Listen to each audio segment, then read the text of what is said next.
Dore inyungu ku buzima ziterwa no gukora imibonano mpuzabitsina. Guhuza ibitsina kenshi byongera abasirikare b'umubiri.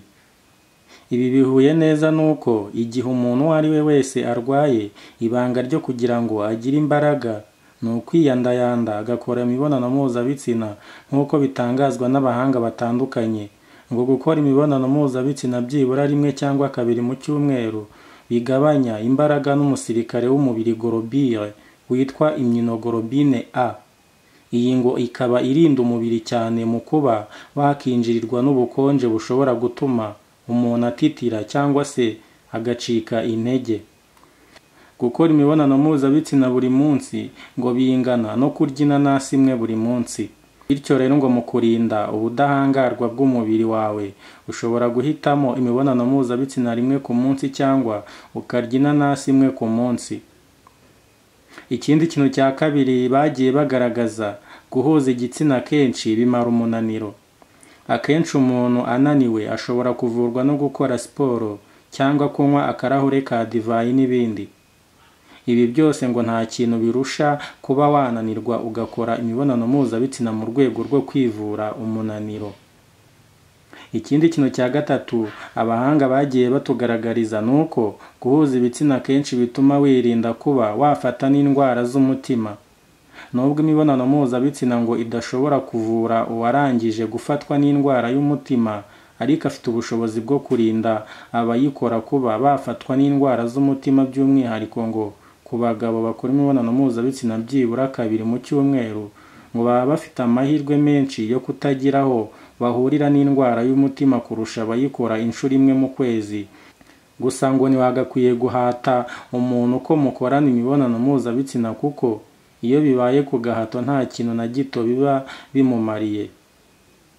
Ikindi kintu cya kane, guhuza igitsina byongera ibitotsi.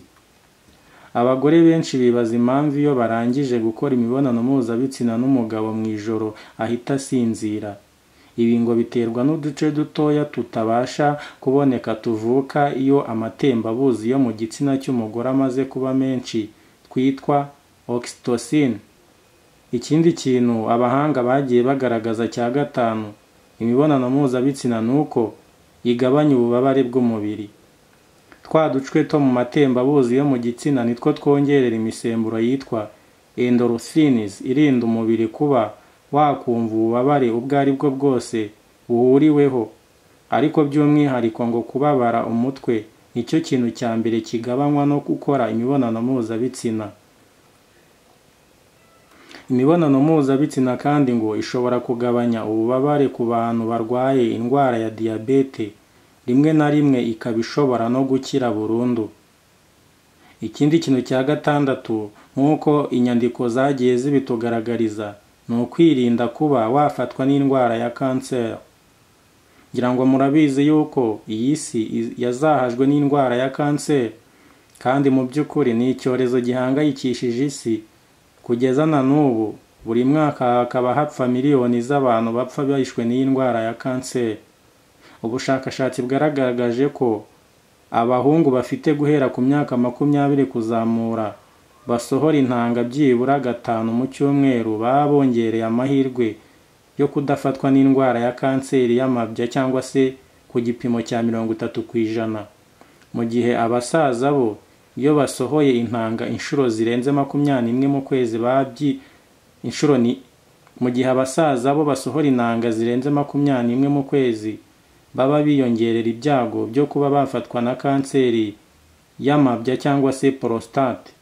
Niyo mpamvu ngo abasore n'abagabo batarengeje imyaka 50 bagakwiye kwimenyereza gukora imibonano mpuzabitsina kenshi, naho abasaza barengeje iyi myaka bakagabanya inshuro bakora imibonano mpuzabitsina.